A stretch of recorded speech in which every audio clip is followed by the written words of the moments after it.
Judge, I'll be brief. Nowhere in this indictment is the phrase fake elector. It does not exist.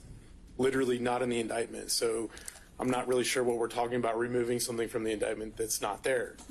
As the court pointed out, and I struggle with this motion, and I'm not going to say much because we're primarily relying on our response, but an indictment is itself a legal conclusion. Every allegation in an indictment is a legal conclusion.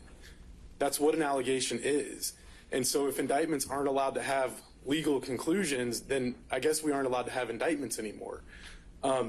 Judge, I think what the defense's strategy is here, and I know it's their strategy because they asked for it in the motion. They say, Judge, you should strike this language from these counts because we don't like it, it's not fair, it's pejorative, whatever reason.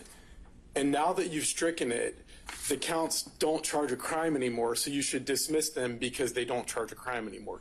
That's nonsensical. We cite in our briefs opinions where the court says, the appellate court said, you literally can't do that. If something's essential to the charge, if it's essential to pleading an essential element of the charge, you can't strike it. It's not subject to being stricken. And I just highlight one citation that we reference in our brief, Malloy versus the state, 293 Georgia 350 2013 Supreme Court case. And that case says that when language in an indictment accurately describes the offenses charged and makes them easier to understand or more easily understood, they're not subject to being stricken because they're not surplusage. And that in making that in analyzing language in an indictment, in this context, Malloy also says that the language is to be interpreted liberally in favor of the state. And so with that, again, we rely on our pleadings. The phrase fake elector does not exist in this indictment. Take any questions that the court may have, but otherwise, nothing further.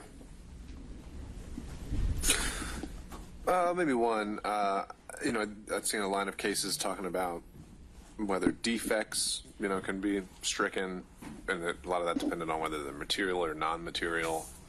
Is it safe to say that these phrases, the ones that are highlighted here, lawful elector votes, false electoral college votes, and duly elected and qualified presidential electors, would you say those are material phrases for each of the charges they appear in?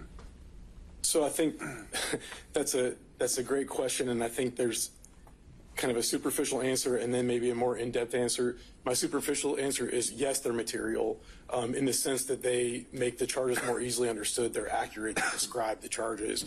I am familiar with that line of cases, and it's a little bit unclear in the cases whether material means that or whether material means that, if you strike something from the indictment that the count falls apart. So I'm not clear.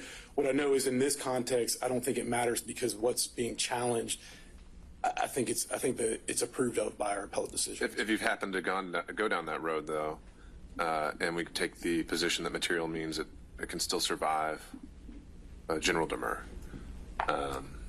Any thoughts there? Judge, again, turning back to Malloy, the holding in Malloy is that as long as the language in an indictment, even if it's not essential to an essential element, as long as it's accurate, it describes the offense's charge, and it makes it more easy to understood, it's simply not surplusage. If it's not surplusage, it's not subject to being stricken. But do we think these phrases are material and meaning they're necessary to survive a general demur? I don't have them in front of me. So. I don't either, okay. And so I hesitate to give an answer without the indictment in front of me. That's fine.